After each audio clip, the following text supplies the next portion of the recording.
सोचिए, अगर अगले महाविनाश की तारीख किसी को पहले से ही पता हो और वो हमसे ये बात छिपा रहे हो। सुनने में अजीब लगता है ना। आज हम एक ऐसी ही थ्योरी की परतें खोलने वाले हैं जो दावा करती है कि ये सच है। चलिए, एक बहुत ही चौंकाने वाले फैक्ट से शुरू करते हैं। धरती पर अब तक जितनी भी प्रजातियां रही हैं, उनमें से 99%, जी हां 99% अब विलुप्त हो चुकी हैं। मतलब वो हमेशा के लिए खत्म हो गई। ये आंकड़ा हमारे अपने वजूद पर एक बहुत बड़ा सवालिया निशान लगाता है।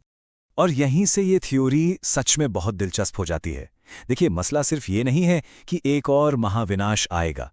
मसला ये है कि किसी को पता है कि वो कब आएगा और वो हमें बता नहीं रहे हैं। सबसे बड़ा सवाल तो यही है, आखिर क्यों? तो ठीक है, चलिए इस पूरे रहस्य की तह तक चलते हैं। आज हम क्या क्या देखने वाले हैं? हम बात करेंगे एक ऐसे भविष्यवक्ता की जिसे चुप करा दिया गया, एक ऐसे हथियार की जो शायद इंसान ने ही बनाया है। फिर देखेंगे कि कैसे ज्योतिष और विज्ञान आपस में जुड़ते हैं, और जानेंगे एक छुपे हुए सच के बारे में। तो चलिए शुरू करते हैं। तो हमारी कहानी की शुरुआत होती है एक आदमी से, जिसने वो करने की हिम्मत की जो विज्ञान की दुनिया में नामुमकिन माना जाता था। इनका नाम था जिम बर्कलैंड। ये एक जियोलॉजिस्ट थे जिनका दावा था कि वो भूकंप की भविष्यवाणी कर सकते हैं। और बस इसी एक दावे ने उन्हें पूरी साइंटिफिक कम्युनिटी के खिलाफ खड़ा कर दिया। अब देखिए, बर्कलैंड का जो ट्रैक रिकॉर्ड था वो कमाल का था। अक्टूबर 1989 की बात है। उन्होंने कहा कि एक हफ्ते के अंदर उत्तरी कैलिफोर्निया में एक बड़ा भूकंप आएगा। और क्या हुआ? कुछ ही दिन बाद ठीक उसी जगह पर 6.9 मैग्नीट्यूड का भूकंप आ गया। लेकिन उनकी इस कामयाबी के लिए उन्हें शाबाशी नहीं मिली। उल्टा उन पर लोगों में दहशत फैलाने का इल्जाम लगा दिया गया और आखिरकार उन्हें नौकरी से ही निकाल दिया गया। ऐसा लगता है मानो वो कुछ ज्यादा ही सही साबित हो रहे थे। तो यहां पर सीधा सीधा टकराव था। मेन स्ट्रीम साइंस क्या कहती है कि भूकंप टेक्टोनिक प्लेट्स में प्रेशर बनने से आते हैं और उनकी भविष्यवाणी नहीं की जा सकती। वहीं दूसरी तरफ बर्कलैंड थे जो ग्रहों की चाल और सूरज की हरकतों को देखकर नतीजे दे रहे थे। तो सवाल यह है कि क्या विज्ञान गलत था या फिर पर्दे के पीछे कुछ और ही चल रहा था? लेकिन क्या हो अगर हर आपदा कुदरती ना हो? ये थ्योरी अब एक बहुत ही डरावना मोड़ लेती है। यहां एंट्री होती है हार्प की, जो अमेरिका का एक बहुत ही ज्यादा विवादास्पद मिलिट्री प्रोग्राम है। अब देखिए, कागजों पर तो हार्प एक रिसर्च फैसिलिटी है। इसका काम है आयनोस्फीयर, मतलब हमारे वायुमंडल की सबसे ऊपरी परत को स्टडी करना।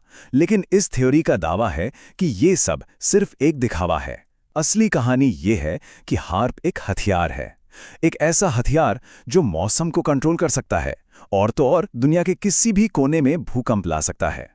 तो ये क्या है, एक रिसर्च टूल या फिर महाविनाश का हथियार? चलिए एक उदाहरण देखते हैं। नॉर्थ कोरिया का मामला। उन्होंने जमीन के नीचे एक न्यूक्लियर टेस्ट किया। इसके कुछ ही हफ्तों बाद ठीक उसी जगह पर एक प्राकृतिक भूकंप आता है। उनकी पूरी न्यूक्लियर फैसिलिटी तबाह हो जाती है और 200 से ज्यादा टॉप साइंटिस्ट मारे जाते हैं। अब सोचिए, क्या यह महज एक इत्तेफाक था या फिर ये HAARP का काम था, एक दुश्मन को बिना शोर मचाए खत्म करने का तरीका? तो एक सीक्रेट वेपन से कहानियां पहुंचती है प्राचीन ज्ञान तक। ये थियरी अब एक और भी हैरान करने वाला मोड़ लेती है। यहां हम मिलते हैं जॉन नेल्सन से, एक ऐसा इंसान जिसका काम विज्ञान और ज्योतिष के बीच की लकीर को ही मिटा देता है। तो ये जो जॉन नेल्सन थे, ये एक रेडियो इंजीनियर थे। अमेरिकी सरकार ने इन्हें काम दिया था सोलर फ्लेयर्स, यानी सूरज से निकलने वाली ऊर्जा की तरंगों की भविष्यवाणी करने का। पर उन्होंने जो खोजा वो चौंकाने वाला था। उन्होंने पाया कि सूरज की एनर्जी पर ग्रहों की पोजीशन का सीधा सीधा असर पड़ता है। मतलब उन्होंने साइंटिफिक तरीके से ज्योतिष के उस सिद्धांत को सही साबित कर दिया था जिसे विज्ञान मानता ही नहीं। और जाहिर है, सरकार नहीं चाहती थी कि ये बात दुनिया को पता चले। और नेल्सन के काम का क्या हुआ? उसे खारिज कर दिया गया। इसलिए नहीं कि वो गलत था, अरे वो तो 95% तक सटीक था। उसे इसलिए खारिज किया गया क्योंकि वो एक असुविधाजनक सच था। अगर उनके काम को मान लिया जाता तो ज्योतिष को भी मान्यता देनी पड़ती। और ये साइंस पॉलिटिक्स का सबसे बड़ा उदाहरण है। सच को दबा दो अगर वो आपकी बनी बनाई दुनिया को चुनौती देता हो। और ये सारी कड़ियां हमें इस थ्योरी के सबसे गहरे हिस्से तक ले आती हैं। वो ये है कि ये जो महाविनाश होते हैं, ये अचानक नहीं होते, बल्कि ये एक बहुत बड़ी कॉस्मिक घड़ी का हिस्सा हैं। एक ऐसी घड़ी जो एक तय साइकिल पर टिक टिक करके चल रही है। और इस कॉस्मिक घड़ी के दिल में एक नंबर है। वो नंबर है 2160, यानी 2160। थियरी ये कहती है कि ये नंबर हर जगह छिपा है और यही नंबर हमारे ब्रह्मांड के सबसे बड़े राज खोलने की चाबी है। अब जरा इस नंबर को देखिए, 2160। ये चांद का डायमीटर है मीलों में। यही नहीं, ये प्रिसेशन ऑफ द इक्विनॉक्स का भी एक हिस्सा है। मतलब वो वक्त जो धरती को अपनी धुरी पर एक पूरा चक्कर काटने में लगता है।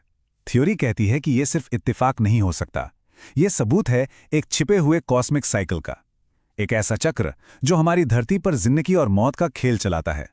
तो सवाल उठता है कि ये साइकिल चलता कैसे है। थियरी के मुताबिक वजह है एक दूसरा डेड सन, यानी एक मरा हुआ सूरज। आइडिया ये है कि हमारा सोलर सिस्टम अकेला नहीं है, ये एक बाइनरी सिस्टम है और ये जो हमारा अनदेखा साथी है, ये हर 2 करोड़ 60 लाख साल में एस्ट्रॉइड बेल्ट में हलचल मचाता है और एस्ट्रॉइड्स को हमारी तरफ धकेलता है, जिससे यहाँ महाविनाश होता है।